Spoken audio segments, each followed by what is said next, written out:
From this point on, you will witness the numerous decisions I've faced. I've selected a portion of these to share with you. I believe after going through similar predicaments, you'll be able to better understand my thoughts. Let's begin. The first decision. A story about a baby bird. This story happened when Robin and I were very young. We were victims of the Stelleron disaster, and the family's Mr. Gopher Wood, who would later become the Dream Master of Penacony, saw that we siblings had no one to turn to and took us in. Later on, Robin and I lived a time with nary a care in the world. One day, after dinner, while my younger sister and I were lounging about in Mr. Gopher Wood's yard, we spotted a fledgling Charmony dove all on its own. That baby bird was tiny. It didn't even have all of its feathers, and it couldn't sing. When we found it, it was already on its last breath, having fallen into a shrub, probably abandoned by its parents. We decided to build a nest for it right there and then. However, thinking back, that winter was unusually cold, with fierce winds at night in the yard, not to mention the many poisonous bugs and wild beasts in the vicinity. It was clear that if we left the fledgling in the yard, it stood no chance of surviving until spring.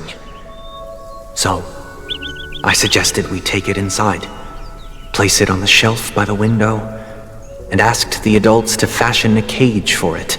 We decided that when it regained its strength enough to spread its wings, we would release it back into the wild.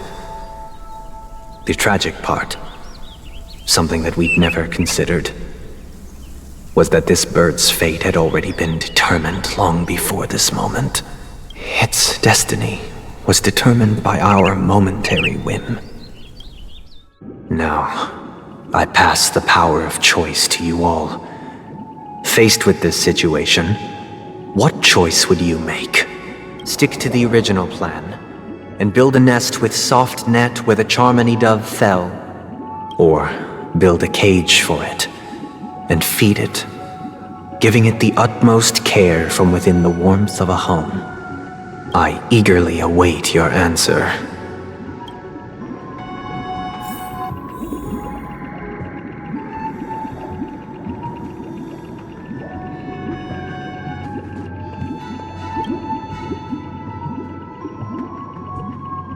I can't decipher his intentions right now, but based solely on that question, I would probably choose to build that dove a cage. Even if I was gonna release it back into the sky, it'd have to be strong enough to fly first. If I left it where I found it, I fear it'd never get the chance to fly ever again.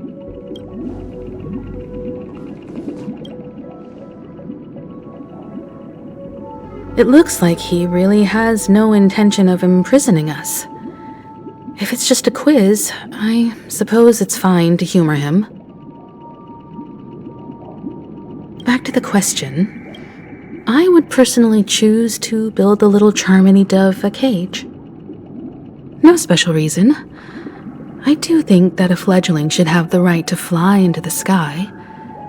But if it can't even live to that point, then there's nothing to talk about to begin with.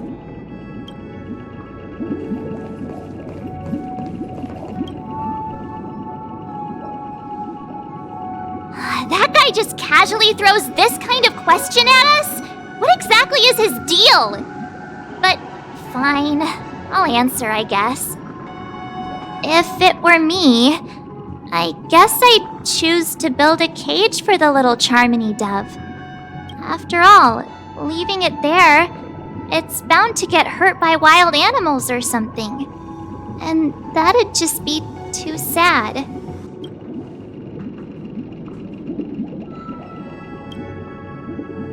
I'm happy to see that you made a choice similar to ours. If your mind is made up, let me reveal the outcome of this choice. We passionately nursed it back to health, preparing only the best food for it every day. We even preened its feathers. Later, on the day that Robin left Penacony, we opened the cage door and let it fly back into the sky. I watched it for a long while by the window, probably about 3 or so days.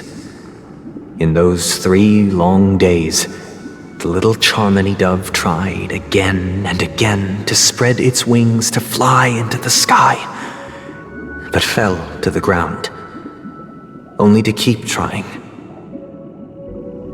Finally, on the 137th attempt, it succeeded.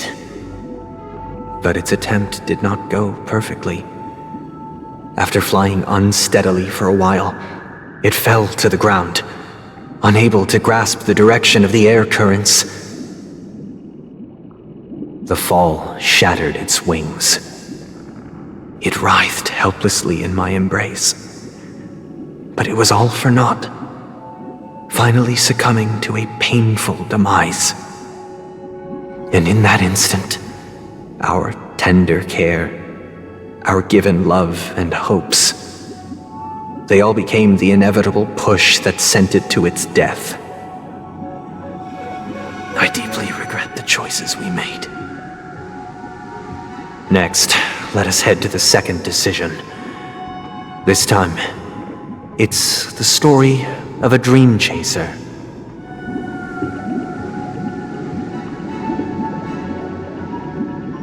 Interesting. Since you've made up your mind, allow me to reveal what fate this choice will bring to the fledgling. From what I've observed, there are at least 3 predators in that yard that prey on small birds: the Vossicle scorpion, Asdana wolverine, and the Huntington winged snake. Even if they shy away from humans, these animals are still near apex predators in a fenced location like a yard. In such a location, only one fate awaits that little Charmony dove: a painful death. As for the choice you made, I am deeply sorry.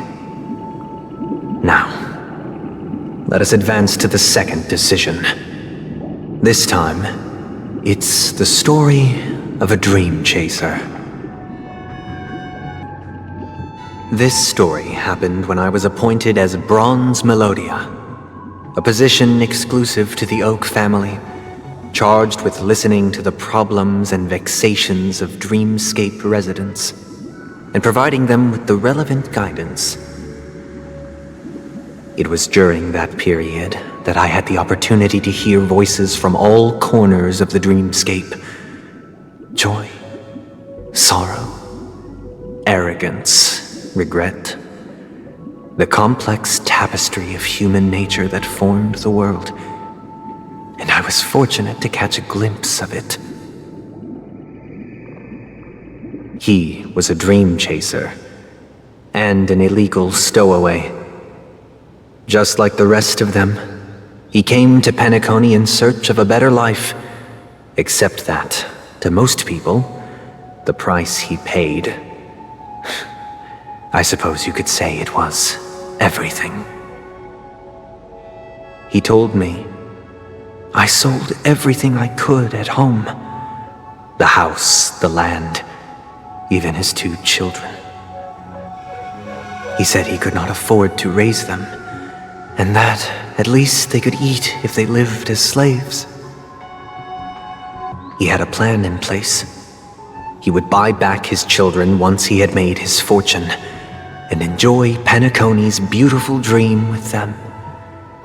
Alas, his plan to smuggle himself was somewhat clumsy, and he was sniffed out by those pig-headed hounds.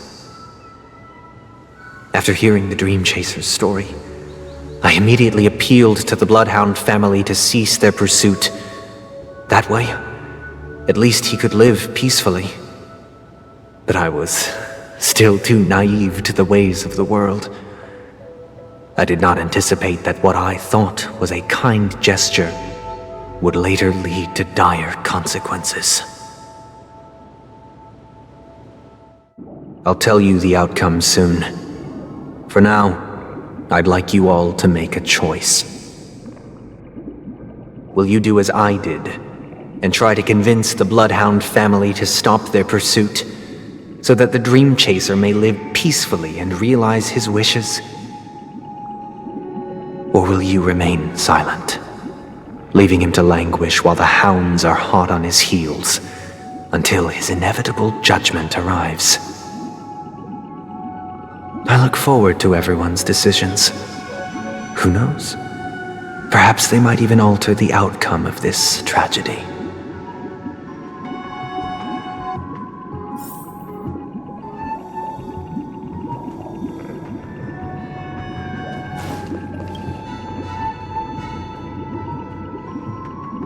A dream chaser story. If I acted out of kindness, I would probably ask the bloodhounds to stop their pursuit and lend him a hand. But what cruel repercussion would this choice result in? I think Sunday must have been deeply impressed by the limitations of the strong defending the weak through this incident.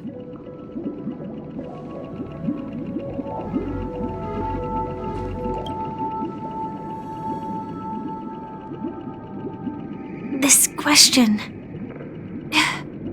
Surely it has some connection to the baby bird story. And this connection is precisely the breakthrough Sunday aims to use to persuade us. I'd probably choose to ask the bloodhounds to cease their pursuit.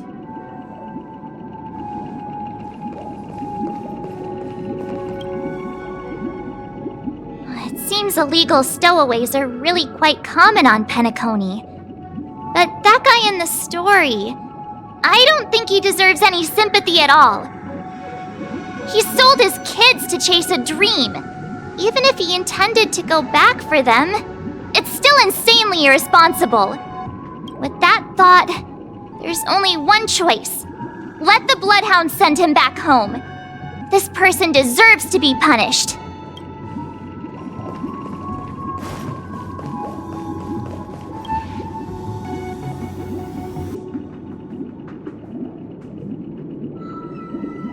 It seems you, like me, are pondering whether a different choice could have led to a better outcome.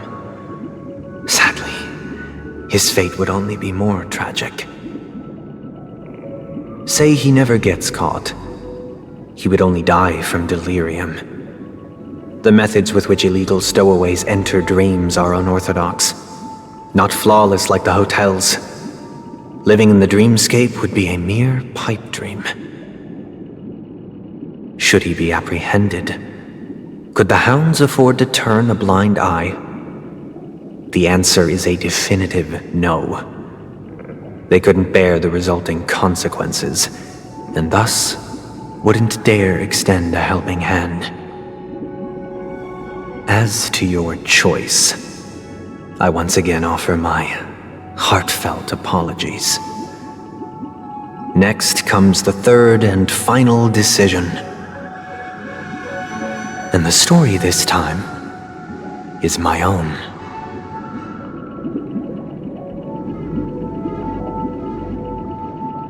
I'm honored to witness you arriving at the same decision. Out of respect, I'll share with you the dire consequences that my choice back then brought about. First, the outcome. He attained major success. After avoiding capture, he ran a business for a few years, very quickly making a name for himself, elevating his status. He might not have become a tycoon like old Audie, but he was considered a character of excellent repute. Now then, did he realize the wish he set out to achieve? No. The last time I saw him was in the real world, where the hounds were going to permanently exile him, and I was the accompanying bronze melodia. The mission was simple. Listen to the criminal's repentance. He told me the reason he was in this predicament was because he conspired to usurp the head of the Alfalfa family. When I asked him about his 2 children, he instead responded with a question. What children? In the end, my heart aligned with the harmony. and the good deed I dared to undertake held no value, turning instead into a wrongdoing. It created a lamentable oppressor and countless oppressed individuals. As to your choice, I once again offer my heartfelt apologies. Next comes the third and final decision. And the story this time is my own.